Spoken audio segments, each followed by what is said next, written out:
Tahimik ang gabi nang sumakay si Rodel sa jeep na biyaheng Cubao. Galing siya sa overtime sa trabaho at halos makatulog na sa pagod.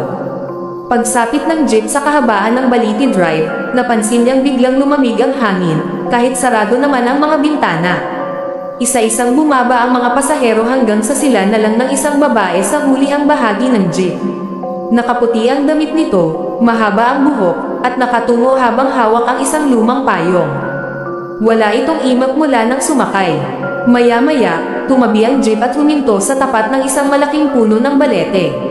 Lumingon ang driver kay Rodel. "Boss, dito ka na lang. Hanggang dito na biyahe ko," sabi ng driver habang tila nagmamadali. "Ha, pero wala pa naman tayo sa terminal," sagot ni Rodel. Ngunit nang tumingin siya sa likod para sabihin may kasama pa silang pasahero, wala na ang babaeng nakaputi. "Kuya, kanina may kasama pa akong babae, di ba?"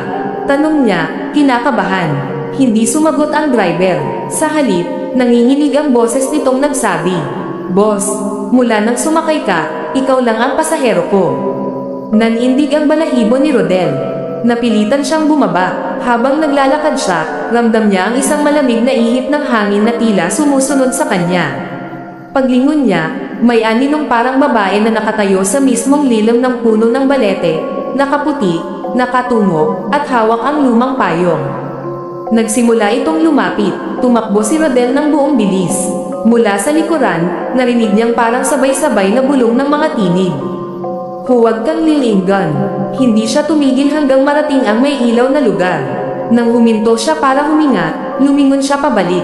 Wala na ang babae. Pero mula noon, tuwing dadaan siya sa Balete Drive, pakiramdam niya ay may nakaupong babae sa likod ng bawat sasakyang napapadaan, nakatungo, nakaputi, at tila naghihintay ng susunod na sasakay. Hindi agad nakaimik si Rodel. Hindi niya maipaliwanag kung bakit biglang nanikip ang dibdib niya nang makita niyang wala na ang babaeng nakaputi sa likuran. Para bang may hinahanap siyang hindi niya maintindihan. "Kuya, kanina may babae rito." "Sigurado ako," mahina niyang sabi. Huminga ng malalim ang driver. "May mga sumasakay talaga rito, pero hindi lahat nila buhay." Napatingin si Rodel sa labas. Naroon pa rin ang malaking punong balete, tila nakatanaw sa kanila. Sa ilalim nito, may isang maliit na puting bulaklak na nakasalpak sa lupa, parang may nag-alay. "Bakit po? Ano pong nangyari sa kanya?" tanong ni Rodel, hindi alam kung bakit nanginginig ang boses. Dahan-daang sumagot ang driver, para bang mabigat ang bawat salita. "May babae dati na araw-araw sinasakay ng tatay niya pauwi galing trabaho. Isang gabi, naaksidente sila dito mismo. Hindi na sila nakarating ng bahay. Tumigil ang hangin. Parang sumisikip ang paligid. Tatay niya ang nagmamaneho, dugtong ng driver. At hanggang ngayon, may paniniwalang may inaantay pa rin siyang pasahero, pero hindi na muling darating." Hindi agad nakapagsalita si Rodel. Ngunit habang nakatitig siya sa dilim, bigla niyang naalala ang payong. Isang lumang payong, pareho ng kay Mama. Tumayo ang balahibo niya. Iyon ang unang sandaling naalala niya na ilang buwan na palang hindi sila nagkakausap ng ina niyang malayo ang loob sa kanya dahil sa isang malaking alitan. Bigla siyang nakaramdam ng kirot, hindi dahil sa takot, kundi dahil sa pagkaunawang, baka hindi naman multo ang gusto lang na makita. Baka paalala, baka pahiwatig, baka pagkakataong ayusin ang dapat ayusin bago mahuli ang lahat. "Kuya, pwede ba tayong bumalik sandali?" Mahina niyang tanong, hindi para hanapin ang babae, kundi para magpasalamat.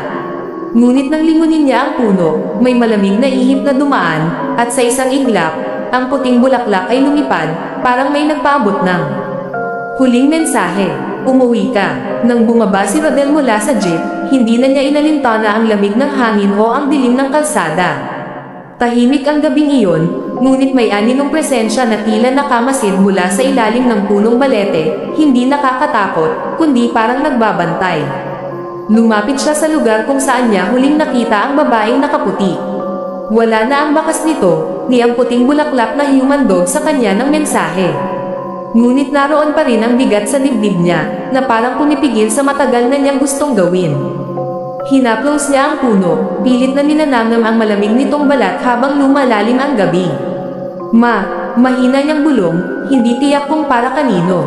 "Patawad."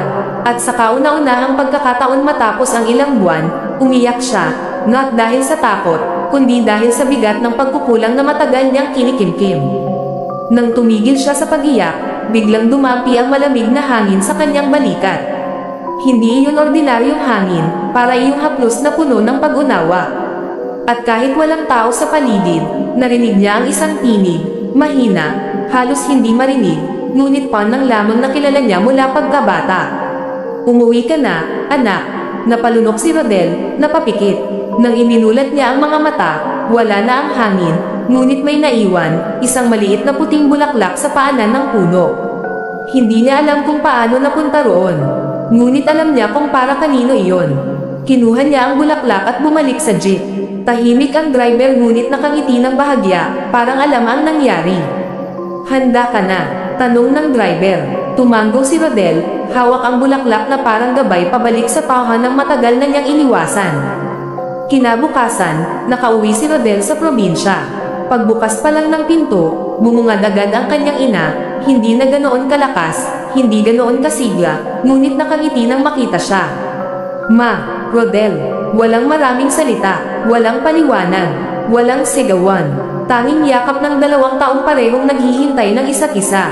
At sa labas ng bahay, umihip ang hangin, banayad, parang paalala ng isang babaeng nakaputi na minsang sumakay sa jeep sa Baliti Drive upang ihatid ang isang mensahe. Ayusin mo bago mahuli ang lahat. Mula noon, hindi na muling nakita ni Rodel ang babae. Ngunit tuwing dadaan siya sa Baliti Drive, ramdam pa rin niya ang presensya nito, hindi bilang multo, kundi bilang alaala ng isang gabing nagbukas muli ng pinto sa pagitan niya at ng kanyang ina. Isang gabing nagligtas sa kanya. Isang gabing hindi niya kailanman malilimutan.